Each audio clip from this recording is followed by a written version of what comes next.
Men have been working on Earth for 800 years, earning the meagerest wages to make a living. His job is to deal with all the bizarre monsters on Earth. No one knows any information about him. This kind of dull and tedious work, he has been doing it for 800 years, and he must also endure this loneliness, because if he doesn't work, he will die. It is a strange world where all the races are integrated together, and they can get along well. At this time, Yemin-jun comes to a mental health clinic. He explains his condition to the doctor. He doesn't want to work. Is there a way to live without working? The doctor has seen countless such people. He says, "You're just tired. If you have time, try to get out more." Yemin-jun's eyes see not a speck of light, repeating the same work over and over. Is this really the right way to live? Your spirit is very tired. Human energy is like a rubber band. Stretched too long, it will lose its elasticity, and you need to clear your mind. Do not think about work, but it seems impossible for you. This is the medicine prepared for you, the doctor says. Consume it the same way as before.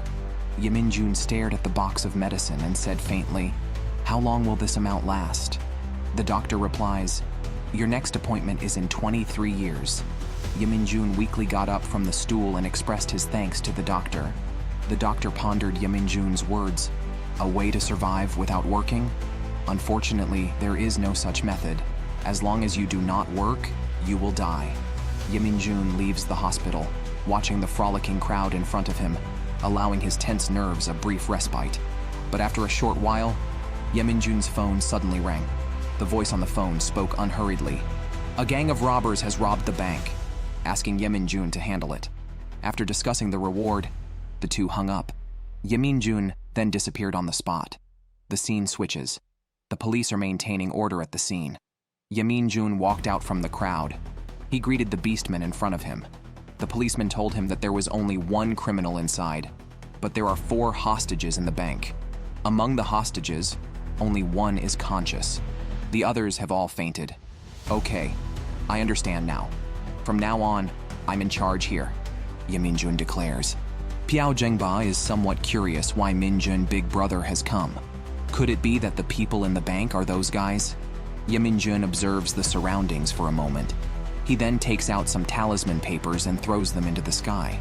The next second, the building is enveloped by a blue force. Yemin-jun reminds the other party to evacuate the crowd. Then he goes in himself. Piao Zhengba informs his colleagues that this case is now handled by the Immigration Bureau and all citizens are being evacuated. Isn't the Immigration Bureau responsible for illegal immigrants? Why would they handle this case? Asks one of the colleagues. Piao Zhengba responds, "Don't you know the difference between immigrants and the Immigration Bureau? What did you learn at school?" Embarrassed, the man admits. "As you said, the Immigration Bureau is responsible for dealing with complaints from foreigners. But as a contract agent of the Immigration Bureau, one needs to deal with special groups of people. That group of special people is difficult to deal with." Another colleague interjects, "Isn't that criminal in the bank?" Piao Zhengba confirms, "That's right. It's just as you think." At this moment, Yemin-jun is checking the criminal information. Lu Jingju, 31 years old, unemployed. Last year, he awakened and registered as a psychic user. He intended to use this as an opportunity to apply for a job at a security company, but he was rejected. His ability is telepathy. Suddenly, a chair rushes straight towards Yemin-jun. Yemin-jun just slightly tilts his head and easily dodges. Only to see a criminal grabbing the hostage by the hair, he asks, "Was it you who made the police withdraw? Before I answer your question, you release the hostage first. I can promise you, as long as you release the hostage, I won't kill you. But if you lay a hand on the hostage, then I can't control myself." The criminal covers his face and starts cackling. "Shut up! Now do as I say, otherwise this person will surely die here," Yemin-jun says, as if he didn't hear the other person speak. "Release the hostages, you damn bastard! Shut your mouth! Do you think I'm joking with you? You think I'm unemployed? Can you treat me like trash? I thought that awakening would bring me a job. Do you know how I feel? Does my life have no value at all? No, it's not like that. I remember now, when I went to collect unemployment benefits, an old lady touched my shoulder. When I regained consciousness, I was here. During this period, what exactly happened?" At this moment, the elderly hostage suddenly woke up and said, "Not bad. It seems you recognize me." The man looks at the other in horror and subconsciously withdraws his hand. Some green slime suddenly appears on the old man's neck and sticks to the man's hand. Terrified by this scene, the man collapses to the ground. The nose of the Immigration Bureau is quite sharp, huh? Do you think I'm a fool? I didn't expect you to actually break my illusion. I thought all that you said was nonsense. I didn't expect that those words were mixed with a spell. Then the old man glances at the man slumped on the ground. The next second, a black shadow appears before his eyes. The man is scared into mental collapse by this sudden hit and keeps begging the other person to spare him. Green slime is crazily draining the man's life force. Yeminjun straightens his sleeves and says, "The other person was a criminal from the planet of Odins. My name is Iturira Dopini, suspected of committing 64 murders on Earth, and these are merely the crimes committed on Earth. Oh, you who are deeply sinful, I have already given you the last chance. Since you've given up your chance to live, then don't blame me for not sparing any lives. Feel my rage." As the fresh blood slowly flows from the palm, instantly, a terrifying crimson pressure bursts around Yeminjun. The other party also recognizes that this is black magic, which has obvious drawbacks. The user must overdraw their own life force as a price and can never recover. A human can have how much vitality, and here I have a moving fountain of blood. As long as I engage in a prolonged battle with you, then the final victor must be me. In an instant, countless sharp blades strike towards Yeminjun. The next second, a huge palm shatters all the opponent's attacks. Immediately following, a huge shadow appears behind Yeminjun. This scene involuntarily makes the old man curse under his breath. Why can a human use such powerful dark magic? How much life force has he sacrificed? Who are you really? Am I who I am? I don't even know the answer to that question myself. Who are you really? Why can such powerful black magic be used? Stop the nonsense, person burdened with heavy sins. Wait for the judgment. Although I don't know what your purpose is, I, an old man, cannot just sit and wait for death. Suddenly, a blood-red face, its features indistinct, lunges forward. In an instant, the old man who was standing is torn into pieces. The giant's roar shakes the entire building. Yeminjun slowly walks through a pile of rubble. Please don't kill me. If you let me go, I will tell you a secret.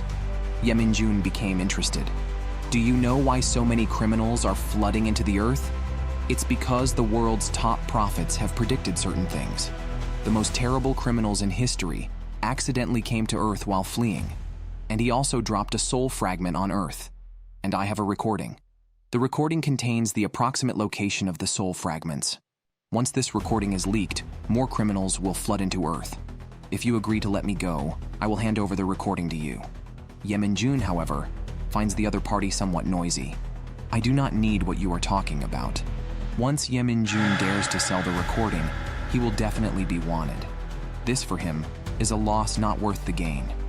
The old man suddenly discovered that Yeminjun's wounds had healed. Why? Being a dark magician himself, sacrificing his own life force. Can the wounds still heal? You can't possibly be human. What race are you exactly? Yeminjun looked as the other did not speak. The next second, the old man completely disappeared from this world. At this moment, Yeminjun was recalling himself. How many criminals he had dealt with on Earth. He had long grown tired of this job. It's just that he had no choice but to continue. The hostage had only passed out, so there's nothing left for me to do here. Meanwhile, the blue barrier outside the building was dissipating. Yeminjun also emerged from it. Is it over? Big Brother Minjun, the follow-up tasks are now up to you guys. Inside, the hostages are still alive. I am leaving. Let's have a drink when you get back. Yeminjun had just left not long ago. The phone then began to ring. Opening the phone, there was a message about receiving money. The other party's action of sending the payment is as swift as always. Then, Yeminjun hailed a taxi, preparing to go to Changqing bookstore. In this world, everyone knows the public information about Yeminjun. He is the legendary agent of the entire immigration agency, with a case closure rate as high as 99%. But many people don't know his other identity. In fact, he is also an immigrant. A long time ago, Yeminjun was once a criminal. He was not killed on the spot. Instead, he became their captive. His memory and body were taken away. sentenced to labor reformation. Those issues that pose a thorn to society are all handled by those whose memories have been erased. For them, work equates to prison. Resignation equates to freedom. Every time a task is completed, they receive a kind of currency called darant, a universal world currency. Yemin-jun has worked for 800 years and now still needs to pay a fee of 5 million to be freed. Once he has no money to pay the interest, then what awaits him is death. This mission only earned him a little over $1,000. As long as one becomes a criminal, the difficulty of making money is like hell. I have long been tired of this job. Now all I want is to quickly make 5 million. Most of the tasks in the taskbar are low-paying jobs. Just at this moment, Yemin-jun couldn't help but have his pupils dilate. A reward of 7 million emerged before his eyes. This mission also made him recall what that old man had said. If I can complete this mission, then I could leave this damned place. 2 8-foot-tall men were actually shivering in fear because of a frying pan. Simply because this frying pan could actually talk, and it spoke in a way that made people cringe to the point of curling their toes. Before this, Piao Zhengba was scolded furiously by his immediate superior. Here's the character information handed over. This is case for your group 2. I don't care by what methods. Make sure you investigate thoroughly. Otherwise, you'll definitely face consequences. Piao Zhengba can only helplessly accept. After all, he already has a lot of work on his hands. The scene shifts. Yemin-jun has already returned to his own office area. At this moment, as Yemin-jun's assistant Kai-si already waited for a long time, Kai-si walked over with the documents. I originally wanted to ask the immigration office to delay processing this case because I wasn't sure if you would take the case. You sure have a smooth way of talking. Yemin-jun picked up the documents and started reading through them. Is this a missing person case? Yes, the missing person is President Zhang Taijun of Shaoxing Industries. His net worth is at least 300 billion, but he disappeared last week. The immigration office thinks he might be an alien without a temporary residence permit. Even if they can't catch him, they still want to find evidence that he is an alien. Otherwise, the state cannot reclaim his company's shares, and he has no direct relatives. The office said he has a will, but they have not found it. It turns out they wanted to intercept the will in advance. Suddenly, Yemin-jun flicked Kai-si. It means you're getting too close. Such minor incidents of disappearances can be handed over to me. The state must care more about those stocks, presumably. Maybe this opportunity can be used to pay off some debts. I'm ready to get to work. Remember to lock the door when you leave. This guy really is a true workaholic. Then Yemin-jun went to the neighboring Changqing Academy. Yemin-jun saw that the cactus, which almost died from his care, has now surprisingly survived. Indeed, worthy of being a sprite. Really quite impressive. Please don't raise any more plants. You actually almost killed a cactus. Yemin-jun feels a bit awkward. He says he will definitely be more careful in the future. Go ahead. Why did you come to me? It's nothing major. Mainly, I want you to help me find someone. Good. Bring the documents over for me to see. Fayard closed his eyes, muttering a spell in his heart. The next second, a droplet of water appeared before Fayard's eyes. The droplet gradually turned into an elemental sprite. It is said that when elemental sprites are summoned, they transform into the appearance of the person the summoner misses the most. Please help me find the person mentioned in the documents. Following that, the elemental sprite transformed into a bright light and disappeared. Not long after, Fayard received a message. What do you want with this person? Yemin-jun was somewhat stunned upon hearing this. I probably need to interrogate him about some things. That's really unfortunate because he is already dead. Is he human? Fayard indicated he wasn't sure. You might need to investigate this yourself. The scene shifts, only to see Zhang Taijun was being hung on a tree branch. Yemin-jun observed his stature for a moment, feeling that this case is somewhat tricky. Unexpectedly, Zhang Taijun turned out to be a bionic person. Logically, they should have used Zhang Taijun's DNA to create this bionic person. Simply by testing his DNA, the results would be obtained. However, why would they hang a bionic person on a tree? What is the meaning behind their actions? If the identity of the bionic person Zhang Taijun is revealed, the beneficiary will be the heir receiving 300 billion. The loss is for the government that can't recover the wealth of illegal immigrants. However, given the economic condition of Zhang Taijun Company, it's fundamentally impossible to create androids. In this world, you must have a strong financial chain or a sufficient number of tech personnel to be able to create androids. How valuable are the stocks of Zhang Taijun Company to cause such an issue? Immediately called Kai-Si. There was only a letter mentioning a will on Zhang Taijun's body. No other useful clues. The immigration authorities probably haven't obtained the will yet. Yes, it is said that the will is kept in the main bank's vault. If that's the case, then we can only go to Zhang Taijun's house to check. The scene shifts. Ye Minjun arrives at the doorstep of Zhang Taijun's house. Didn't expect to bump into Piao Zhengba here. Both parties are actually investigating the same case. The intermediary gave the keys to the other party and then left. Ye Minjun originally wanted to report the situation, but Piao Zhengba indicated that there was no need for a report. Anyway, they were going to have me assist you with the case. This case originally did not belong to the Piao Zhengba team, but recently, a batch of spirits has gone missing. The team originally in charge of this case was transferred to the Special Investigation Headquarters, and these missing cases fell onto the heads of Piao Zhengba and the others. Our captain also seemed to feel that he couldn't complete it, so we handed this task over to the immigration office. Then he sent me to assist with the investigation. Ye Minjun, however, said that it's good it was you. Otherwise, I have no rapport with the others. The two went to Zhang Taijun's room to start looking for clues. Zhengba was in front of the computer copying something. After finishing the copying, he told Ye Minjun, "Tomorrow I will organize the copied information and send it to you." Ye Minjun thanked the other person. At that moment, the two were attracted by a strange noise. They followed the sound to the kitchen, but did not expect that the noise was actually coming from a frying pan. When Ye Minjun touched the frying pan, it made another strange noise. This made both of them feel extremely awkward. Seeing that something was amiss, the frying pan quickly introduced itself. It was a type of AI cooking tool. Some parts of human consciousness and memory can be replicated.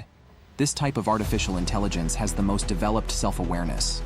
This is not something that can be easily obtained on Earth. Indeed, Zhang Taijun might be an alien. Ye Minjun asked his doubts to the frying pan. "Tell me about what you think of Zhang Taijun." The frying pan replied, "My boss looks like a very ordinary person. The last time I saw him was a week ago in the early morning. That night, I saw him going out late at night. The next day, I heard noises in the living room. I thought it was the boss coming back, so I didn't pay attention." Ye Minjun, hearing this, spotted the doubt. "Are you saying that someone was here looking for something? Has anyone been to this house recently?" Piao Zhengba informs the other party that there is none. "Today is the first day of opening," he adds. Then the frying pan continues speaking. "I am sure that person is definitely not the boss. He rummages through things every night, but he hasn't come in the past few days. I guess he has given up. It's a pity I never saw his face. From his back, he should be a human." Ye Minjun starts to organize the clues. "Can move freely in and out without opening the door. Then he must have used twisting magic. Therefore, I can only look for traces of used magic now." In an instant, the color of the entire room turned gray. Piao Zhengba asked curiously what ability this is. Ye Minjun explains, "There is something called the spirit realm. It covers the material world, and magic leaves traces in the spirit realm. We now need to find the traces of magic used. Then we can follow the clues of the traces to find that person." Ye Minjun followed the traces for half a day, and finally found the place where the opponent used magic. There are a total of 10 rays of light in the room. That means that person went back and forth 5 times. "Let's go. Let's follow this trace. Then we can find out where that person is. Take this frying pan along the way. After all, it is the only evidence." The two then followed the direction of the trace. Ye Minjun told Piao Zhengba not to act recklessly without his signal. The two chatted casually in the car for a while. Ye Minjun discovered traces of magic, then immediately had Piao Zhengba stop the car. The surroundings were filled with numerous traces of used magic. It looked like they would find that person soon. After getting out of the car, Piao Zhengba observed the surroundings. Unexpectedly, this place turned out to be a community inhabited by orcs. Yet, Ye Minjun said this was normal. The other party commutes every day. There must be a temporary foothold, and this place was just right for them. Luckily, there are no signs that the magic has been removed. They can access the nearby surveillance. This task is now up to Piao Zhengba. After all, he has a better way with words here. Not long after, Piao Zhengba found Ye Minjun and told him there were no surveillance cameras here. "You should know the habits of the orc race. Yeminjun said, knowing this was the other's sore spot, and did not pursue it further. Immediately, he informed the other party that if there is no surveillance available, they must resort to the most traditional method of investigation. I never thought that I, a grand 21st century dark magician, would now have to use manual investigation methods to solve cases, Yeminjun lamented. As a legend in the Immigration Bureau, with a case-solving rate as high as 99%, I thought this case would be an easy task. But unexpectedly, it involved an ancient race, the dragon race. Just now, Piao Zhengba brought Yeminjun to a bar to look for clues. Piao Zhengba asked the other party if they had seen the person in the photo. He is a human. He goes out every night, dressed as a magician, Piao Zhengba explained. The orc pondered over the photo for a long time, then said he needed to make a phone call and told the two to make themselves comfortable for a while. Yemin Han was a bit curious and asked Piao Zhengba why they were looking for a bartender. Piao Zhengba then told him, if he can't find this person here, it means that this person is not here. After a short while, the orc returned and told the other party that the person in the photo was seen in Building 3. You can go there to check, he said. The two asked passers-by for the location of Building 3. It took 2.5 minutes for them to reach Building 3. Then Yeminjun cast a spell and discovered signs of heavy magic use somewhere in Building 3. Unexpectedly, the other party had set up a barrier on the door. Yeminjun did not hesitate to start breaking the barrier. At that moment, he sensed someone using magic and asked Piao Zhengba to step back. The other party discovered us, Yeminjun said. The moment the barrier was lifted, a huge surge of black magic erupted. After the dust settled, there was no sign of Yeminjun and his companion. In the next second, the two emerged unscathed. They had just seen a Daozong powerhouse actually trying to tear space apart to escape. A moment ago, the man was still mocking that the other party couldn't catch him. The next second, he was pulled back by a force. Piao Zhengba tied the man to a chair. The two checked their surroundings but found no clues whatsoever. At this moment, Yeminjun saw a mark of an organization on the other party. If I remember correctly, this mark represents a criminal organization formed by people with special abilities, right? He asked. Piao Zhengba originally wanted to inform the other party about the national laws, but unexpectedly, he was spat on by the other person. This enraged Piao Zhengba. He somehow pulled out a hammer and wanted to strike the other person on the head, let him experience the fun of the big hammer. Yeminjun, however, told the other party not to be impulsive. He himself has a better way, using a knife to slice through a finger. Blood begins to gradually coagulate. The next second, a bug flies out of the finger. Hand the insect over to the man. Speak up. Tell everything you know. The man hesitated again and again, but still did not speak. The insect seemed to have received instructions from Yeminjun. Suddenly pierced into the man's nose. At this moment, the man is trembling all over.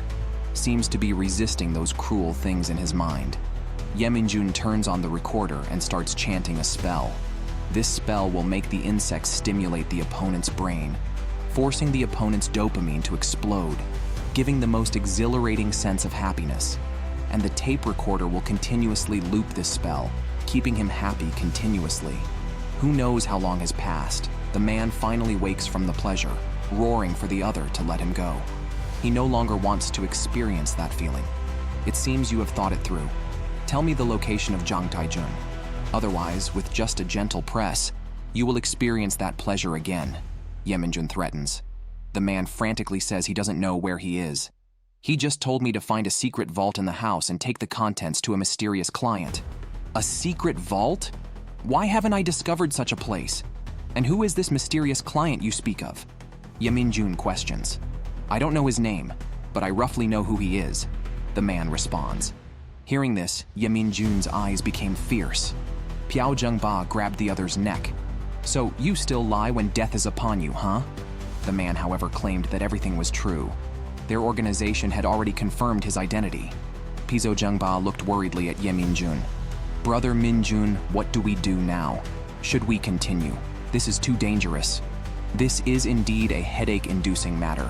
Unexpectedly, that mysterious client turned out to be a dragon, Yeminjun reveals. The dragon race is the top-tier species in the world. Those involved with the dragon race never meet a good end. They possess immense wealth that controls the world. Ye Minjun asks a few more questions before handing the man over to the police to deal with the aftermath.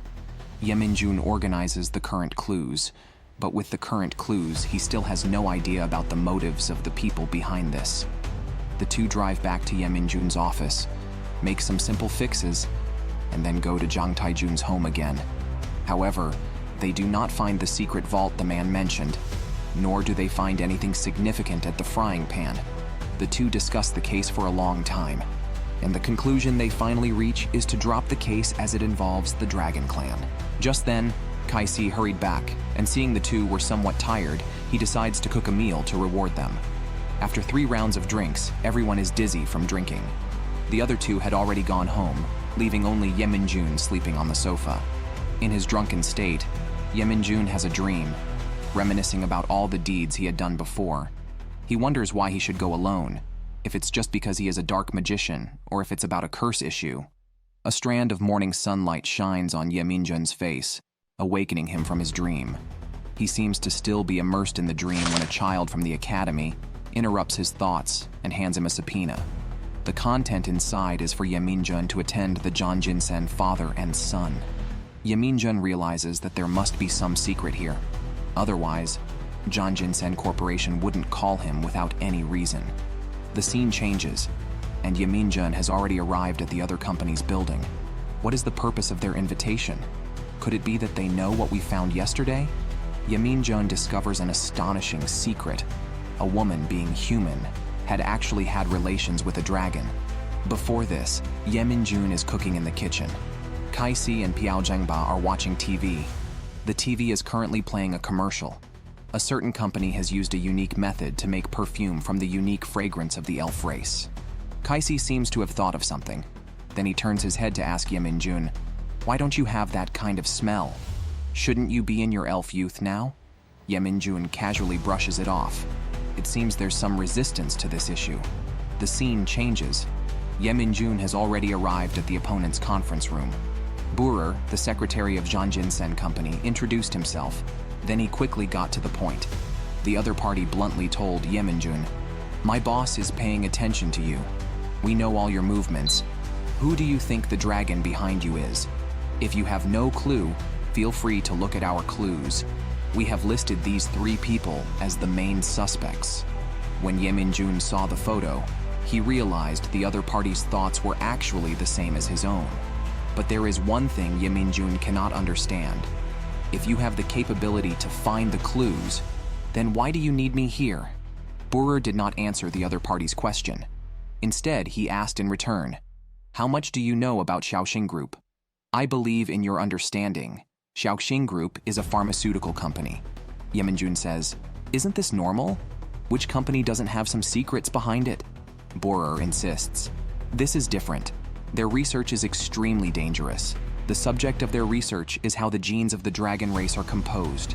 Ye Minjun seems not to care about it, as if he knows everything about the dragon race. The dragon race is a proud species, with their noble bloodline. They absolutely do not allow anyone to study them. Perhaps the attack on Jang Taijun was by a young dragon angered by research. Piao Zhengba interrupts, "So you think it was a young dragon that did this? But how did you guess that Jang Taekwon is an alien?" Ye Minjun explains, "We have no concrete evidence, but the name Jang Taijun suddenly appeared. He then established a company. His success came suspiciously fast. When Jang Taijun disappeared, their research was halted. Then another person took over the research, the director of Shaoxing Group, Jin Yanju. Now she represents Shaoxing Group." Based on these clues, Ye Minjun seems to have figured out the connections here. If one says Jin Yanju is only loyal to Jang Taijun, it is rather that Jin Yanju cares more about Shaoxing Corporation. But why does she do this? After all, this involves the Dragon Clan. There is only one possibility. Jin Yanju has some secrets unknown to others. Ye Minjun decides, "I think I should give up on this case." He stands up, preparing to speak and refuse the following investigation. But Burer hands over a letter saying, "If you feel hesitant, please take a look at this letter, but I must trouble you to finish reading it here." When Ye Minjun saw the mark on this letter, his face darkened instantly. The scene shifts. Ye Minjun brings Piao Zhengba to the base of Shaoxing Corporation. The two waited for a long time. Finally, Jin Yanju appeared. At that moment, Ye Minjun smelled a peculiar odor. This smell was not unfamiliar to Ye Minjun. There were too many suspicious things about this woman. After Jin Yanju finished the routine questioning with Piao Zhengba, she got up to leave. But at this moment, Ye Minjun stopped her. I think you should know the term ISP. ISP, also known as interspecific sexual pheromone. Pheromones are generally secreted by females to actively seduce males to arouse that kind of excitement. And ISP is a phenomenon. In this phenomenon, some unique individuals secrete pheromones. It is said that ISP needs to occur frequently in order to emit that unique scent. So, Director Jin Yanju, when did you become involved with the dragon kind? As a noble lineage of dragons, you should never have provoked an even more terrifying being. The noble dragons are like a dead dog before him. Just now, Ye Minjun, based on Jin Yanju's reactions, roughly inferred who the dragon behind Jin Yanju is. Ida Lin, an arrogant young dragon. Ye Minjun and another person just got back to the car and heard an embarrassing sound. Ye Minjun was so angry that he wanted to throw it out right there, but the frying pan brought them an explosive clue. Jin Yanju often goes to Zhang Taijun's house. Every week, he would come once and would stay over at the home. At this time, a sound came from the magic sphere in the car. This was the method left by Ye Minjun during the interrogation of Jin Yanju, the eavesdropping spell he left on Jin Yanju. The voice of Jin Yanju came from the magic sphere, saying that 2 police officers had just arrived and asking what they were planning to do now. Jin Yanju emphasized the need to find them before the police do. As a dragon, you can't even summon an elf. You really are an idiot.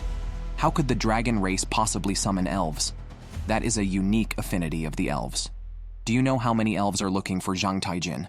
This reminds Ye Minjun of the missing elf case. Enough talk. I already know who to look for. That elf is hidden in a bookstore. I think I have found that bookstore. At this moment, Dongjia is still greeting friendly. Hearing Dongjia's voice, Ye Minjun felt uneasy inside. Piao Zhengba was just about to drive back, but Ye Minjun stopped him.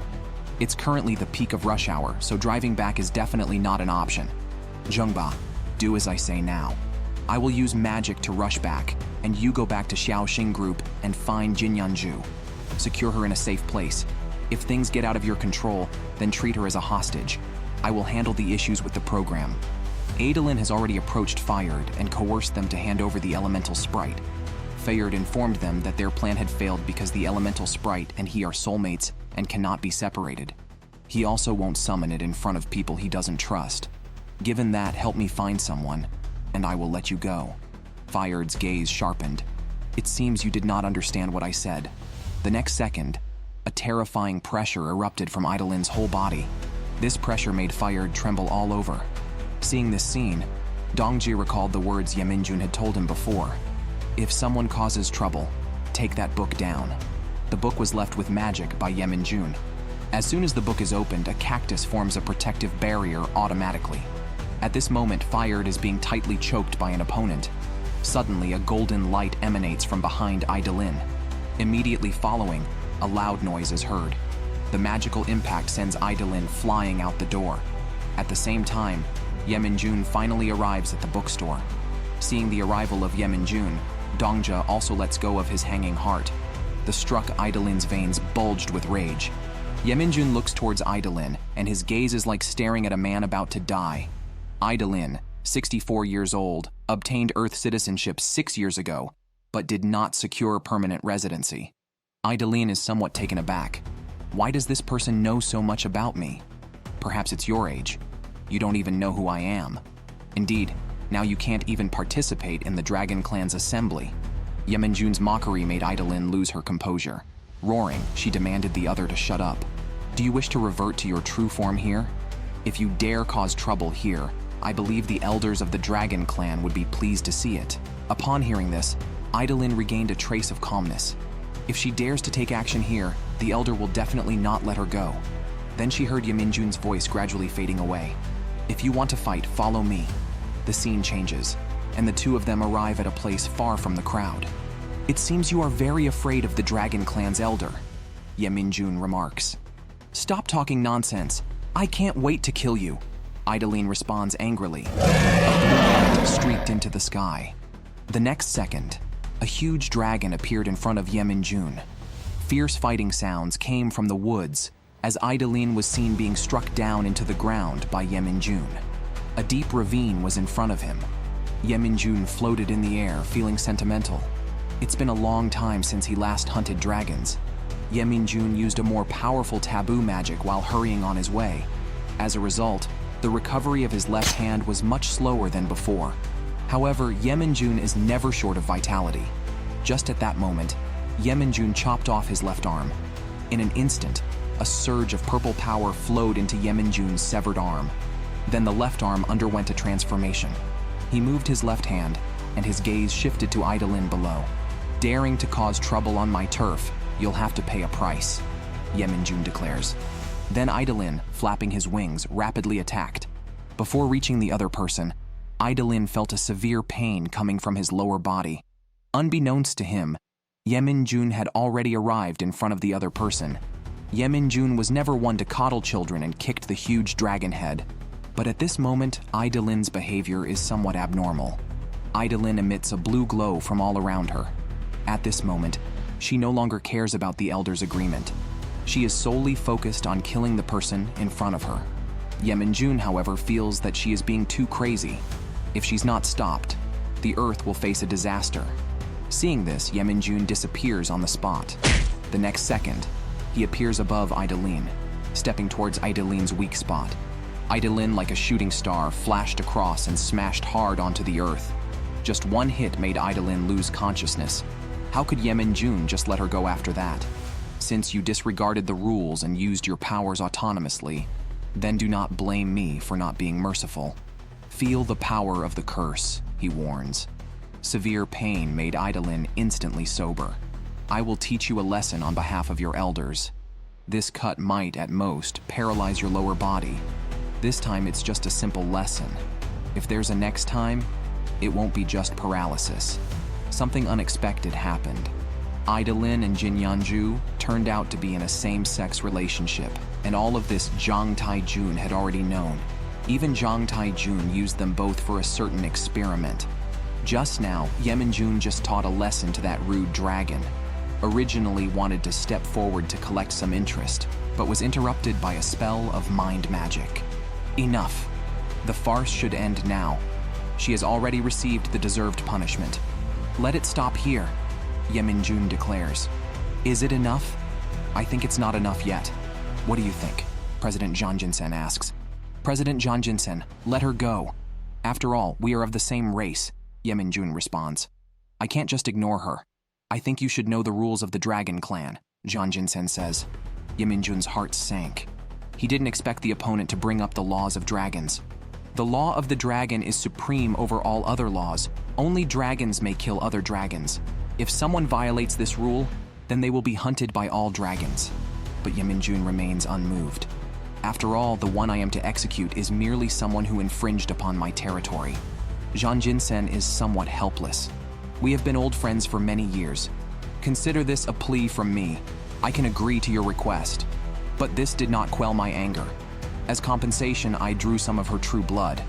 After all, she could recover. It's better than losing a life. What do you think? Yemin-jun explains. Seeing this, Zhang Jinsen could only agree. After a while, the people who cleaned the scene arrived. Soon, all traces of the fight were completely erased. Yemin-jun also finished extracting the dragon's blood. Meanwhile, Zhang Jinsen also transferred 10,000 talent to Yemin-jun. Yemin-jun called Piao Zhengba and asked about the situation of Jinyanju.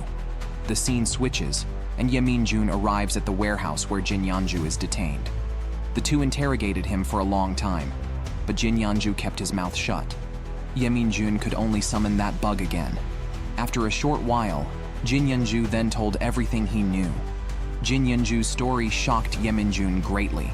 Jinyanju and Zhang Taijun have known each other for 10 years. One evening, her nightmare began. Jinyanju, who was deep in sleep, heard words that made her wish she were dead. I think I should leave this place. You can date other people now. Jinyanju didn't understand the meaning in his words, and Zhang Taijun didn't explain further. This made Jin Yanju mistakenly think that she was not doing well enough. After some time, Jin Yanju met Idalin. Perhaps because of a vengeful mindset, she quickly got involved with Idalin. After her relationship with Idalin, she noticed something unusual about her body. She went to the hospital for a checkup and then informed Jang Taijun about her body's abnormalities. The ISP in Jin Yanju's body attracted Jang Taijun's attention. Jang Taijun made an unreasonable request to Jin Yanju. He wished to draw some blood from Jin Yanju. Upon hearing this, Jin Yanju was extremely angry, but in the end, she agreed as long as she could be by Jang Taijun's side. She was content, but the good times didn't last. Jang Taijun wanted to liquidate the shares of Xiaoxing Group and donate them to a social welfare fund. This left Jin Yanju feeling utterly disillusioned. The Huajing Xiaoxing Group is her entire effort. After Idalin learned of this, she offered Jin Yanju a countermeasure, indicating that she would handle everything once Jin Yanju agreed to her plan. Yet the figure of Jang Taijun could no longer be found. From the mouth of Jin Yanju, Yeminjun learned that the reason Jang Taijun drew Jin Yanju's blood was to study the fusion of ISP and dragon blood. But similarly, he also needed the blood of the dragon clan, and this also put Yeminjun into deep thought. How could he obtain dragon's blood? At that moment, Yeminjun seemed to think of something. He turned his head and asked Piao Zhengba, "Besides Hanan Cave, where else does Jang Taijun have a house?" The scene changes, and Yeminjun is already sitting in a taxi. At the same time, he makes a phone call to Zhang Jinsen. The one who can answer the phone is his secretary. Yeminjun, with a stern face, tells the other party that no matter what, Zhang Jinsen must answer the phone because this involves a story about dragons. The scene shifts, and the two arrive at a seaside, walking towards a fisherman. At this moment, Yeminjun also connects the whole case to prevent identity exposure. Assuming the identity of a synthetic human, pretending to be a suicide, the illusion and the reason for suicide is also very simple. Because his study was completed, he knows dragon blood is hard to obtain. And for this research, he had no choice but to extract his own blood because he himself is a dragon. Yeminjun told the other that the police had already checked his residence. Inside, they discovered a virus created using Jin Yanju's blood. This virus can disrupt the immune system of dragons and cause their death. Yeminjun doesn't understand why the other party wants to study this virus. Jang Taijun uttered words that shocked Yeminjun immensely because he detests the dragon race. He wants all dragons to die. It was just one battle that turned the originally peaceful city into a living hell. It made unsuspecting bystanders think the apocalypse had come, and the initiator of all this turned out to be a struggle between two dragons. Just now, Yeminjun found out Jang Taijun's intention. Yeminjun knew this matter couldn't end well, so without much talk, prepared for battle. The next second, a blue protective shield enveloped the sky, isolating everything within from the outside world. Zhang Jinsen originally wanted to persuade the other party as a fellow clan member, but the other party was indifferent. Having no choice, he had to revert to his true form to prepare for battle. Although Jang Taijun repeatedly expressed his disdain for the Dragon Clan, he still chose to revert to his original form to face the battle. This made Yeminjun somewhat eager to fight. After all, he had never fought with two dragons in one day. The group didn't hesitate at all. They all rushed towards the opponent. The aftermath of the battle made the ocean churn as well. The city was also affected. A torrential rain began to wreak havoc in the city. The downpour was like countless whips, desperately beating against the glass window. A fierce wind rises over the sea. The surging seawater constantly lashes against the coastal buildings. The battle of a few makes the city suffer terribly, leading unsuspecting passers-by to think the apocalypse has come. Meanwhile, in order to calm the public, the government can only claim that this storm is a natural disaster. Only a very few people know what the real reason is. The scene changes, only to see Yeminjun gasping heavily. He lost both arms in the recent battle. Zhang Jinsen watches Yeminjun with his large dragon eyes and says, "It's been a long time since I've seen you like this." His strength is truly worthy of the first elder of the dragon race. Yeminjun doesn't speak, just silently regenerates his severed arms. Zhang Jinsen thinks he has belittled the other and immediately begins to gather magic power. The next second, a huge blast of fiery flames erupted. Jang Taijun also didn't show weakness. gathering the power of thunder and lightning magic in his mouth. In an instant, the magic of the two collided together. Suddenly, a terrifying energy exploded in the air. At the same time, Yeminjun had also completed his transformation. He rushed towards Zhang Taijun's direction, accompanied by the piercing sound of a dagger slicing through scales. Zhang Taijun's huge body was left with several wounds. At the brink of death, Yeminjun was pulled into his own mental space. The two sat at the bus stop for a long time without speaking. This scene even had a sense of twilight and aging. After a while, Zhang Taijun was the first to speak and broke the silence. "The body of the android is in your hands, isn't it?" Yeminjun confirmed it. "Very well. Now I will tell you everything. What the outcome will be depends on how you handle it." The two talked for a long time. With the arrival of the bus, their conversation also came to an end. Yeminjun asked one last question. "About your plans, who else is involved?" Zhang Taijun replied, "I know nothing about them. They just made a suggestion to me. I don't know anything else." As the bus gradually pulls away, Zhang Taijun's life also came to an end. A week later, Yeminjun came to a flower shop. While picking flowers, the broadcast was also playing news. The torrential rain that happened in the city last week. Experts have judged it to be a natural disaster. The florist clerk didn't believe the nonsense spoken by the experts. How could such a storm possibly be natural? Yeminjun frowned slightly. The battles among the dragon clans really can't all be hidden. He remembered again what Zhang Taijun had said to him before. Zhang Taijun injected a virus into the android and cast a spell on the virus. Once the virus is exposed to temperatures above 500 degrees, magic will be activated. But if the corpse is cremated, the virus in the body will awaken. At that time, the Earth will face a catastrophic blow. Fortunately, Yeminjun has already handed over the body to the immigration office. The procedures of the immigration office will inspect the body, and the virus will definitely be detected and properly handled by the immigration authorities. Before Yeminjun handed over the body to the immigration authorities, a premonition flashed through his mind.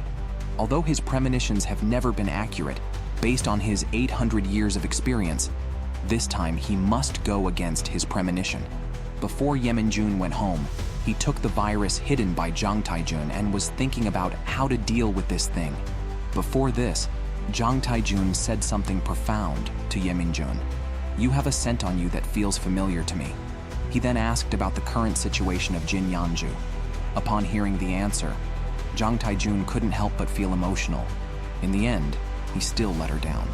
Every day after Zhang Taijun's death, a woman can be seen on the beach, waiting for the man she loves to return.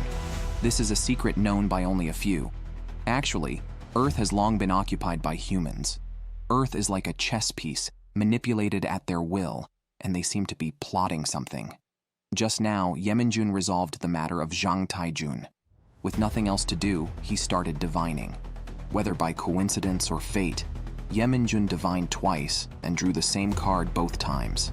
This card represents a reunion with someone not seen in a long time. The scene changes. Yeminjun brings Kaisi to a mall. Right at the entrance, two staff members lead the way.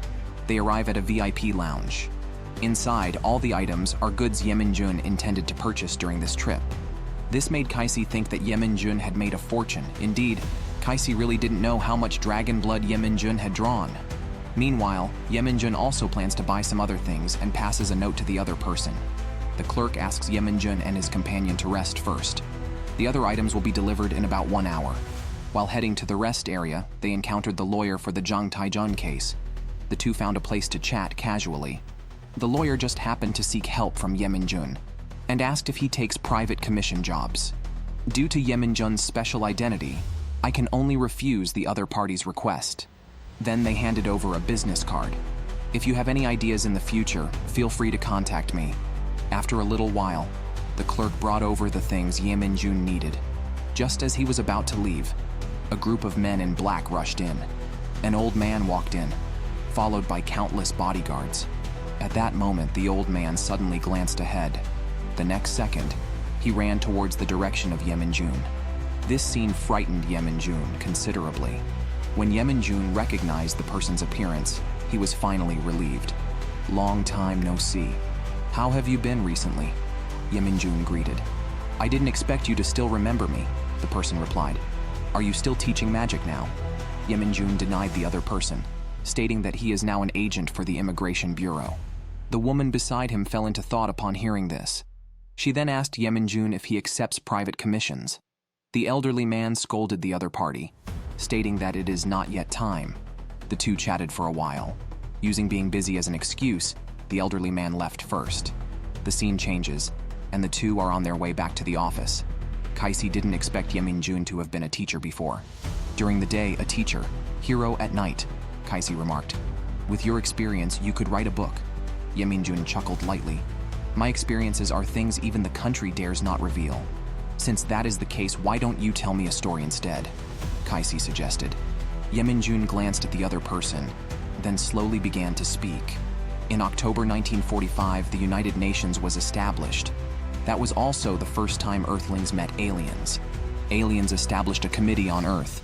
The committee made Earth accept immigrants from other species. In exchange, they would... At this moment, Kaisi interrupted. This is mentioned in the textbooks. They readjusted the concentration of magic on Earth. Due to the readjustment of the magic concentration, humans began to emerge as psychics in large numbers. The emergence of psychics spurred rapid development on Earth, Yemin-jun explained. Yemin-jun didn't respond. Instead, he was pondering over something. As expected, they had buried the truth of the matter. The scene shifts, and the two have returned to the office. Kaisi is still pestering Yemin-jun to continue the story. Just then, a knock on the door is heard from outside.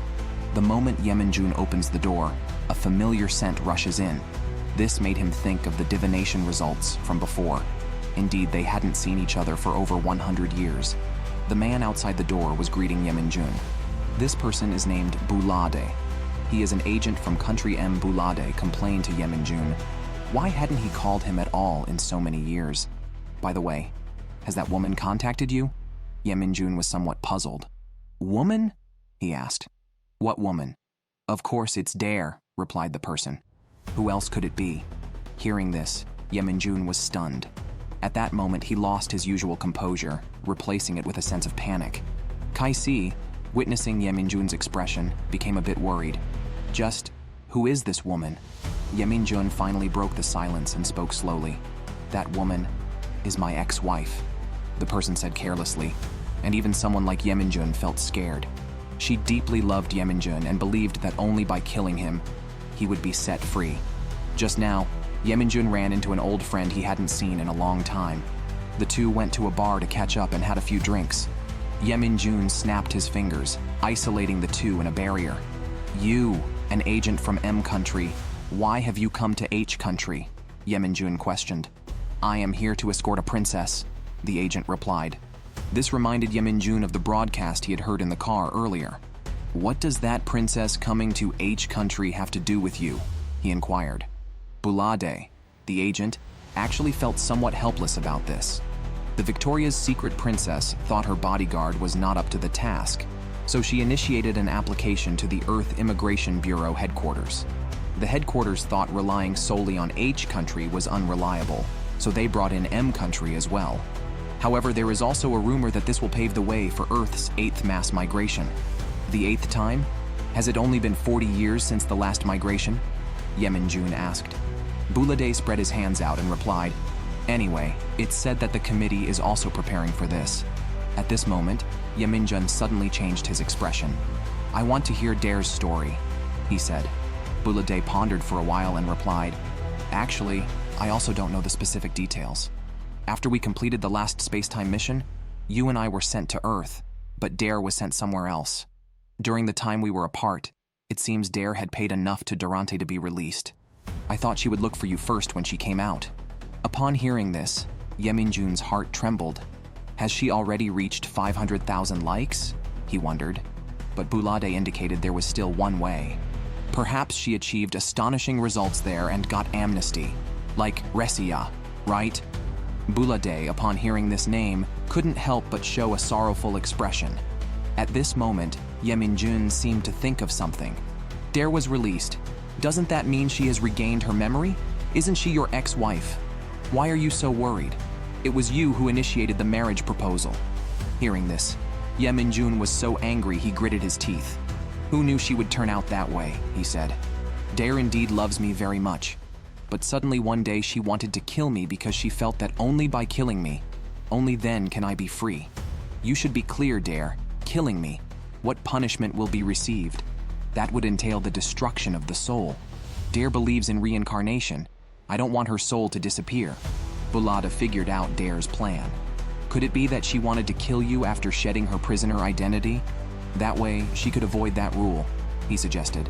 Perhaps, replied Yemin-jun, but I can never forget the last time we met, the way she looked into my eyes. Wait for me obediently. I will come to find you soon. Thinking about this, I feel a bit scared. Bulada also didn't know how to console Yemin-jun. After a while, the two left the bar. Speaking of Razia, Yemin-jun said, I think you wouldn't follow in her footsteps. Buladi smiled and replied, You sure know how to talk. I'm leaving first. See you next time. Then Yemin-jun disappeared into the alley. Speaking of Razia, Yemin-jun thought again of the past events. He was a ruthless dictator on a planet named Ashtar, ruling for a long time. He endlessly oppressed the citizens of the country, and those who dared to rebel against him were met with agitation and massacre. His subordinate dictators received the news. The planet's citizens were rebelling against the government. In order to suppress the citizens, he completely cut off all food supplies to the planet. The citizens, in order to survive, had to kill each other. The news was known by citizens of other planets. The citizens could not tolerate such events occurring. They together launched a coup, but his subordinate dictators pressed a button just before dying, causing all the facilities on the planet to be destroyed. The once advanced planet of Ashtar turned into ruins overnight. Although they escaped the oppression of the dictator, they could not escape the pain brought by the disaster. As the citizens of the planet groaned in pain, the committee dispatched an organization of prisoners to rebuild the shattered planet. It took the organization of offenders 300 years to rebuild Ashtar. Yemin-jun only arrived on this planet just as it was about to end, and here he met Dare. The reason why the reconstruction of Ashtar could proceed so smoothly is all thanks to Razia. Thus, she is called the Mother of Ashtar by the citizens. She is hailed as the mother of a nation, yet she is also a pitiable person. Originally thought that good fortune would allow her to escape the status of a prisoner, but what awaited her was another trap. Before this, the planet Ashtar was already in ruins. Citizens began to slaughter each other in order to survive. She, who had just arrived on this planet, witnessed all of this. In her eyes, this place was just like hell. All the citizens were like walking corpses. The scenes of citizens slaughtering each other constantly replayed in her mind, and it was also assaulting her nerves. This made her gradually start to break down, even doubting the purpose of her coming here. What was her reason for helping them? Was helping them survive just to watch them fight each other? As she doubted herself, the seed in her heart began to sprout. With her help, those suffering children also had full meals, saving countless families from human trafficking. This has gradually brought her fame to its peak. The citizens of the planet gave her unlimited respect and love, and she developed a bond with this planet. Although her combat and creative abilities were not the most outstanding, she had good managerial skills. She convinced the committee with her infectious enthusiasm. She provided the planet with many supplies. Under her leadership, the planet gradually regained its former appearance. Due to the influence of a dictator, the planet's defense shield was shattered. This has led to countless monsters invading this planet. She, in order to protect this planet, did not hesitate to put herself in danger. Although sometimes there are some doubts about her mind, her management ability is unquestionable. Even in the eyes of the prisoners, she is like a head of the family. But 300 years later, everything has changed. Her contributions were the greatest in the process of rebuilding Ashtar. She received the approval of the committee and obtained the right to amnesty. Every prisoner present was happy for her. They even helped her plan for the future. But she seemed somewhat reluctant. After all, she had invested a lot of emotion into this planet. People chatted for a while. When she began to undergo memory restoration, everything changed. Suddenly, she slumped to the ground. People were somewhat puzzled by what she meant. They quickly approached to check, only to see her trembling all over, muttering something under her breath. In her eyes, her hands were covered with blood. She seemed to not believe the memories that had just flooded into her mind. At this moment, she realized her worldview had collapsed. That memory had twisted her. She began to scream helplessly. Her mouth kept repeating the words, "I'm sorry," over and again. At this moment, she begged the committee to let her out. "Please, let me out. I am willing to do anything. Please, let me out quickly." For reasons unknown, the committee agreed to her request, and she left here without looking back. After a period of time, she ended her own life. Risia's death became a haunting burden for Yeminjun and others. What exactly are the memories she has recovered? Why did she become a prisoner? And all of this remains unknown currently. Risia's severance pay was merely 1.2 million, which brought back such terrifying memories for her. This made Yeminjun think of his own severance pay of 5 million. Don't worry, Bulade. Even if the memories I lost are horrifying, I will definitely not turn out like Rezia. The scene shifts. John Jinson's secretary is in the office. At that moment, a sprite flew over. It seemed to have something important for her. Seeing this, Burer asked what the matter was. But the sprite mentioned something that made her shudder. At the North Mountain Warehouse B39, signs of intrusion were discovered. What did you say? Is there really a madman bold enough to trespass the Dragon Clan's territory? Could it be that they are planning a raid while the president is away? I will report this to the president immediately. You increase the security nearby. However, the elves indicate that these measures still seem insufficient. Burer furrowed his eyebrows. Do you mean to ask for external help? If we are to seek external assistance, that person would be the most suitable. Meanwhile, in the universe, a spaceship seems to be heading towards Earth. The pilot of this spaceship is Yeminjun's wife, Del. Yeminjun, wait for me. It won't be long before we meet. This is a crazy world. Everyone thinks the Victoria's Secret Princess is a tall woman. But unexpectedly, the real Victoria's Secret Princess is actually a crocodile.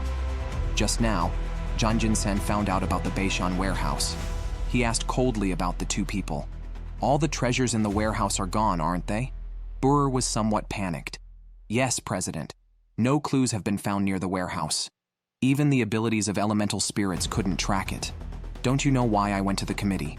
You should know how important the things in the warehouse are. Now you tell me that the stuff was stolen. Larissa, I spent 10 billion for you. Only now do I realize how incapable you are. Is this really the strength you told me about? And you, Burer. I am disappointed with your efficiency in handling matters. Since you already knew that an accident would happen at the warehouse, why didn't you find that person? If such an incident occurs again in the future, I wouldn't mind replacing you. Although I don't know what the purpose of the thieves was, it seems they must be planning to quickly flee from Earth. I will notify the committee to shut down all dimensional terminals on Earth. Contact him for me immediately now. No matter what he asks for, I will satisfy him. After the call ended, Zhang Jinsen felt irritated at the thought of owing someone a favor. Meanwhile, Yeminjun also received a call from Burer. The scene shifts. Several people arrive at the Beishan warehouse. Yeminjun looked around but did not find any suspicious traces. Then he turned to look at Burer. Apart from utilizing the power of elves, have you tried any other methods? I've tried seeking help from others, but it was to no avail. If the opponent uses magic, magic traces can be erased. Yeminjun discovered the exorcism barrier near the gate. With it, even ghosts cannot approach this place. However, even if there are ghosts, they would have died last night. Yesterday, the TV reported a fire at Beishan. I originally thought it was a territorial fight among John Jinsen's children, but it turned out to be a large-scale spell ceremony. A spell that can break the dragon species barrier and can devour both the material and spiritual worlds without leaving any trace. This gave Yeminjun a bit of a headache. At the same time, the elves raised a point. Can we ask a druid to communicate with the animals? Perhaps the animals on the mountain saw something. Yeminjun was just about to refute the other person, but suddenly thought of something. There cannot possibly be any living animals nearby. Even seeking a druid would be futile. What if he could summon animals that have already died? Following that thought, Yeminjun slashed his palm. Instantly, a burst of black magic erupted from Yeminjun's hand. The black magic slowly coalesced into the shape of a deer. Burer was somewhat curious about Yeminjun's methods. This is the soul of the dead, Yeminjun explained. Even though the thief cast a powerful spell that dispersed all the nearby regrets, they still remember the moment of their death. The scene shifts. A few figures are discussing something at the warehouse entrance. "Everything is ready, right?" one of them asks. Everyone nods in unison. Then, the game begins. Despicable aliens, get off our Earth. Yeminjun finished reading the memories of the departed and exhaled a sigh of relief. So it was these guys causing the trouble. This group is a criminal organization under the guise of human rights. Their organization spans globally. They have participated in numerous dragon-slaying missions, but all ended in failure. Since then, they have vanished without a trace. Meanwhile, Burer deeply bowed to Yeminjun. "I can only trust him now. You should know what kind of people they are. Do you want me to fight them?" Burer countered the opponent. "The president will be back in a week. I'm just begging you to find their traces before the president returns.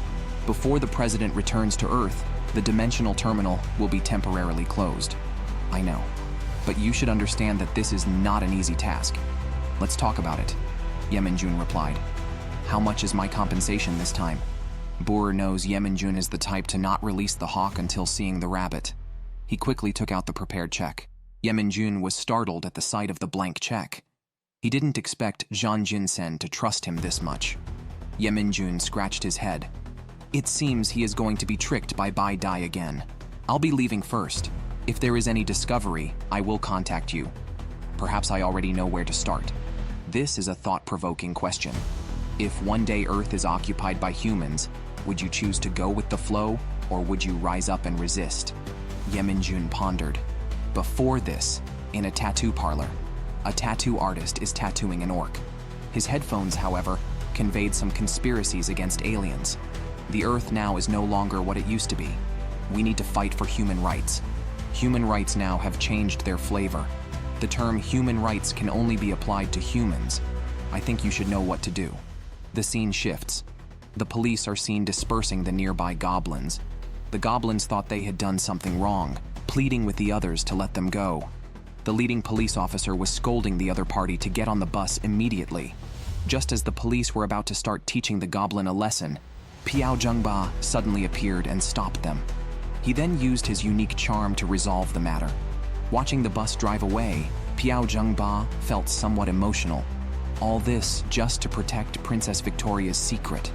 They controlled the traffic in all the districts. It's really quite annoying. Meanwhile, Piao Zhengba received a call from Yeminjun. Yeminjun asked the other party, "Do you still remember the orc who gave directions in the orc community? He had a prominent tattoo on his head." Piao Zhengba thought for a while and replied, "Kim Yushin. Is there any problem with him?" Yeminjun responded, "It's not about him. Could you ask where he got his tattoo?" Piao Zhengba agreed and said, "Okay, I got it. But what does that tattoo mean?" "It looks like a tattoo made up of ancient languages." Yeminjun thanked him and ended the call. The scene shifts. The tattoo artist Du Yongsuk is talking to himself. "Today is an important day. I think I should close the shop early." He then locks the door tightly. Just as Du Yongsuk steps out, he finds crows have scattered the trash. He chases away the crows, somewhat annoyed. Those damn crows are as annoying as aliens. Meanwhile, the sounds in the headphones continue to come through. Aliens, in order to live better, immigrate to Earth to exploit humans. Their bullshit immigration policy is just to squeeze human wages, merely a means to maintain economic enslavement. No matter what happens to Earth, they always have a way out. We humans only have the Earth. If we even lose control over the Earth, mankind will have nothing. The Brothers of the Association have spread across the nation, all secretly carrying out their work. We need to concentrate our efforts to address the two races that pose the greatest threat to us, the Dragon Clan and the Beast Clan. Those demons covered in scales are the termites manipulating everything behind the scenes. We must resist them and overthrow and expel them as soon as possible. There are those detestable orcs. They breed incessantly, just like little piglets. They are a disaster. We must eradicate them. Recently, we received a message that the Earth is about to welcome its 8th migration. You may not know their biological characteristics. According to the survey, their species can ovulate almost every day. Each ovulation can lay more than 10 eggs, and their height is even more astonishing. It is said that the average height is 3.5 meters. If facilities are to be matched for their life, how much more money must the Earth spend? And they are just like orcs, a race that only breeds. So we decide to mobilize all forces to stop the committee's 8th immigration plan. And this first step, we need to capture a person who can change the situation. The scene changes. Bulad was greeting the dwarf in front of him. The other person also introduced himself as Olga, an interpreter. Bulad asked how the Victoria's secret princess has been recently. Olga fell silent for a moment. Honestly, the Victoria's secret princess was somewhat uneasy due to security reasons. The process of negotiation between the committee and the two countries was tense, but fortunately they sent you, an excellent agent, to be the head of security. But you don't have to worry too much. I'm sure the princess won't make things difficult for you. That's enough small talk. The princess is in this room. Upon hearing this, Bulada knocked on the door. After opening the door, he discovered a strange figure. Suddenly, a pair of terrifying eyes looked towards the door. The next second, a deafening sound came. Olga translated what the other person said. She said she was very pleased to meet you and hopes you can do your utmost to protect her. Bulade originally thought that Victoria's secret was a beautiful princess, but unexpectedly, it turned out to be a crocodile. "With my blood, darkness, listen to my call," Bulade muttered. "Kid. So, are you sure you want to use dark magic in front of me?" a hoodie-wearing man questioned. Just now, the hoodie man found the tattoo artist Du Young-suk. The hoodie man said that as long as Du Young-suk passes the review, he will become one of them. But there's one more thing before that. The hoodie man took out a photo of an orc tattoo. "I think you probably understand the meaning of tattoos better than I do," he said. Du Young-suk looked at the photo but did not understand the other party's meaning. In the previous time-space, orcs existed in the world as slaves, so they couldn't possibly know about the tattoos. But have you ever considered, once someone knows the meaning of this tattoo, how much trouble it will bring us? So, starting today, don't leave any evidence and move your tattoo shop immediately. I'm done with the warnings. Let's begin now. The door to success has already been opened for you. Du Young-suk smiled and agreed with the other party. Just at this moment, numerous magical barriers appeared on the previously iron door. The moment Du Young-suk stepped through the door, although he had mentally prepared himself in advance, the surrounding environment still made him break out in a cold sweat. He saw an orc being bound to a long bench. The man in the hoodie handed over the weapon in his hand to Du Young-suk. "You should know what this means. Prove to us your anger and bravery." Du Young-suk, taking the weapon, swallowed nervously. Footsteps gradually moved towards the direction of the orcs. While walking, he was also psyching himself up. It's okay. I'm just taking revenge. It's all because of these orcs that I've been reduced to this." All of a sudden, the man in the hoodie spoke up. "I have already felt your anger. It's time to return your pain to them, doubled." Just as Du Young-suk finally mustered the courage to make his move, only a crow's feather falls. In a second, Du Young-suk's hands disappeared. At the same time, a figure slowly emerges from the shadows. The hooded man is somewhat shocked by the other's tactics. The external barrier shows no sign of damage. Who exactly is this person? You must know who we are. Then you should be clear about the consequences of provoking us, said the mysterious figure. Is that so? I really want to know what end will befall me. Before this, Yemin Jun, based on the clues provided by Piao Zhengba, found this place. At that moment, Yemin Jun slowly raised his hand, and a red aura appeared along with it. In the next second, he closed his hands, and the magic circle that was on the orc just vanished. The man in the hoodie, seeing Yemin Jun's recent action, deduced that this person must be a powerful magician. If we only rely on magic, we could never beat him. But you will regret messing with us because we have obtained a magic shield from the Witches' Alliance. No matter what kind of magic, it doesn't work for us. A sudden explosion shattered the hoodie-wearing man's illusion, only to see a teammate beside him lose his life. This scene terrified the others, and the magic shield on him did not work. At this moment, the man in the hoodie truly felt terror. Could he be a dragon? Such ability can only be possessed by dragons. You go first. I will cover our retreat here. Though dark magic will shorten my lifespan, under these circumstances, I have no choice but to use this move. No matter the outcome, I must hold you off. With my blood, darkness, heed my call, the hoodie man said. At the same time, Yeminjun also began chanting a spell. The next second, an explosion suddenly occurred above the magician's head. This made the hoodie guy even more wary of Yeminjun's abilities. Fortunately, this guy bought me some time. Otherwise, my spell couldn't have been completed, Yeminjun thought to himself. As a magician yourself, you should know what is behind me, right? This is capable of tearing apart the realms of both material and spirit, Yeminjun said. The hooded man hadn't finished speaking when his face suddenly revealed a look as if he had seen a monster because before him was an even larger shadow monster. This frightened the hooded man so much that he shrank back. Kid, now begins a game of me asking and you answering. The scene shifts, only to see Yeminjun sitting at the table, staring at the person in front of him. Not bad, you woke up a few seconds earlier than I anticipated, said the hat-wearing man. Why do the people of the Oslo school oppose us? Upon hearing this, Yeminjun is taken aback. Oslo? That guy is a criminal wanted by 26 countries, the master of the Oslo school, a notoriously infamous dark magician. It seems he mistook me for one of the Oslo school, but that doesn't matter. The next second, Yeminjun flicks the bug in his hand into the other person's nose, but the other party just held their breath and expelled the bugs. Save it. After all, I am a dark magician. Such small acts will certainly not make me confess, the hat-wearing man retorted. Hearing this, Yeminjun suddenly became interested. It looks like I can only resort to some means now. Just so happens I recently encountered a dragon. When I encountered him, he was already over 1,000 years old. Just a few hours passed. He went to another world. Do you know?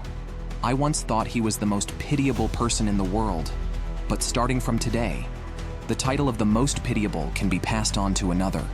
Now you will only regret why you are alive. A man appeared for merely 3 seconds and made a woman fall in love with him. And this woman is no other. It is our crocodile version of the Victoria's Secret princess.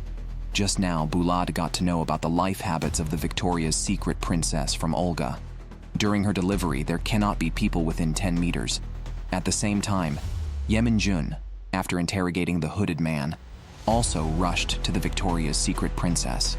Learning that the Victoria's Secret princess was in labor made him feel incredulous. Why could she give birth in the morning? This was somewhat different from the Shaitan tribe, he remembered. Yeminjun did not care. Instead, he called Bulade and briefly talked about the Human Rights Alliance. After hearing this, Bulade seemed to also understand the intentions of the Human Rights Alliance. So you came this time to protect Princess Victoria's secret, right? Just at that moment, a loud noise came from next door. Buladi told Yeminjun that the sound came from Princess Victoria's secret. This is the sound of a princess laying an egg. This caused Yeminjun to fall into contemplation. He seems to have heard this sound somewhere before. Buladi said this is what Shaitan tribe women have to endure every day. They call it the curse of nature. Yet, the deep memories inside Yeminjun tell him it is not so. This led Yeminjun into deeper thought. Why does he know about this? Before he could think further, he was interrupted by Bulade. The two chatted for a while, and then went back to their rooms to rest. The next day, a large number of security personnel appeared outside the hotel. Meanwhile, the Victoria's Secret princess changed into a new outfit, ready to go out. Olga informed Yeminjun about the Victoria's Secret princess's itinerary, but Buladi noticed something unusual in this trip. On the surface, the intention was to go shopping, but actually, it was to observe Earth and prepare for subsequent migration. The scene changes. Several people have already started chatting in the car, but in this casual conversation, Yeminjun sensed something unusual. Before I arrived, I had read a lot about the Shaitan tribe. A lot of the information could be checked against, but there was one thing that didn't match my memory. That is the issue concerning childbirth. In my memory, once the women of the Shaitan tribe give birth to a fertilized egg, I will stop ovulating for decades. In this view, before I became a prisoner, there were still some memories that were not entirely erased. It's just that I cannot awaken those memories at the moment. It is said that the planet Glanko also consists of different races. The Shaitan race has absolute military power on their planet, but it is also because of their strength that they had to confront all races. In the end, they still ended in failure. Therefore, the Shenton race became the lowest status race on the planet Glanko. This made Yeminjun puzzled about one thing. He then spoke up and asked, "Your Highness, Many Earthlings believe that your visit to Earth is to pave the way for subsequent immigration. Such rumors indeed exist, but they are unfounded. The climate and social infrastructure of Earth are incompatible with us. This tiny planet cannot accommodate us. Even if we want to emigrate here, it will take a long time to prepare. Actually, before Princess Wei Mi came to Earth, someone promised her that as long as she handles this matter well, she could have a chance to conceive. This also means she can eliminate the other princesses. Of course, all of this is unknown to Yemin-jun. Unaware of the truth, he is still asking the other party, "So, are you here to do business?" The Victoria's Secret princess did not speak. Instead, she instructed the driver to head to the pension fund company. "Your Highness the Princess, do you have an appointment with this company?" Yemin-jun asked. "No. Your sudden visit might cause a disturbance," he added. Victoria told Yemin-jun not to worry. That was her purpose in coming here. She wanted the company to be thrown into chaos. Meanwhile, the pension fund company also received a notice. The Victoria's Secret princess would arrive in 5 minutes. This made everyone in the office panic. At this moment, the Victoria's Secret princess also told Yemin-jun her true purpose of coming to Earth. She just came to reclaim the bad debts from before. A few people got off the car and saw that a group of people from the other company was already waiting. Seeing the panicked expressions on their faces, it became evident that Princess Victoria's move was spot on. From the beginning, Her Highness casually pointed to a location for the driver. No one expected that they would end up at this company. When Yemin-jun saw the name of the company, he couldn't help but sigh deeply. So, it was this company. Since the boss was not in, the group could only take a short rest. They waited for about 2.5 minutes. Then there was a sound from the entrance. The elderly man at the forefront walked in. This person was precisely the president of this company, and he was also the old acquaintance Yemin-jun ran into at the mall before. A person comparable to a deity was surprisingly suppressed by a group of insects. Only because these insects possess a special ability, they are immortal. Just a moment ago, the Victoria's Secret princess found the person in charge of the bonds. Yemin-jun and another person could only wait outside. What Yemin-jun did not expect was that the debtor turned out to be an old acquaintance of his, Omanchi. As he did not understand how things had transpired, he could only ask Kaisi to have the government investigate the real situation. After a short while, Kaisi sent over the information found from the investigation. Omanchi, for some unknown reason, started panning for gold extensively, but it wasn't long before the price of gold began to plummet, yet he did not give up. Instead, he chose to continue smelting and processing. Just when he was about to collapse, someone approached him. That person brought him a glimmer of hope. The visitor created a filter named MSF, which could help him better synthesize gold. In the end, the visitor persuaded him with an extremely low price, stating that his company no longer had any liquid funds. The other party indicated that he could sign the bonds first, and when the company's situation improves, he can repay them. In the end, Omanchi agreed to the other party's terms, but things did not go as hoped. As time passed, his company's revenue gradually decreased, and calls about debts swarmed in. Until one day, the debts were transferred to someone else's name, and that person was the Victoria's Secret princess. At this moment, Omanchi made a PPT on how to repay the bonds, but Princess Wei Mi was not convinced. She presented him with only 2 options: either pay off the debt or transfer the company shares to her. She warned him to think it through, reminding him of what she was capable of. Omanchi helplessly lowered his head, asking for 1 day to think it over. The scene shifts. The Victoria's Secret princess had already returned to the car. While she was feasting heartily, Yemin-jun suddenly smelled an unusual odor. This scent did not belong to the Victoria's Secret princess. Rather, it was like the pheromones used by insects to communicate. Just at that moment, a large number of flying insects appeared outside the car. For some unknown reason, all the insects started attacking Yemin-jun's car. He realized that he was ambushed. Meanwhile, a large number of bugs had already arrived beside the vehicle. In just a few seconds, the ironclad chariot turned into scrap metal, and these bugs are identified by the committee as a Class 1 disaster creature. Its metal shell is incredibly hard. It can even be used as part of a spaceship. When it sees an enemy, it folds its wings and generates a magnetic field to propel itself at high speeds. Being hit by it is akin to being struck by a mini spaceship. Just at this moment, a surge of dark purple light shot up into the sky, only to see Yemin-jun knocking out the Victoria's Secret Princess. Yemin-jun, to protect the Victoria's Secret Princess, also suffered a lot of injuries, while the others had already lost their vitality. Before even adjusting his stance, a massive swarm of insects swept in again. Just at that moment, Yemin-jun bit his lip. The next second, a burst of intense flames spewed out. I thought using flames to melt their brains would suffice, yet unexpectedly, these bugs are completely fearless of the fierce fire. They charge straight out. This surprised Yemin-jun. He intended to use magic to observe the structure of the bugs, but it turned out these bugs do not rely on vitality. Instead, they rely on magical power.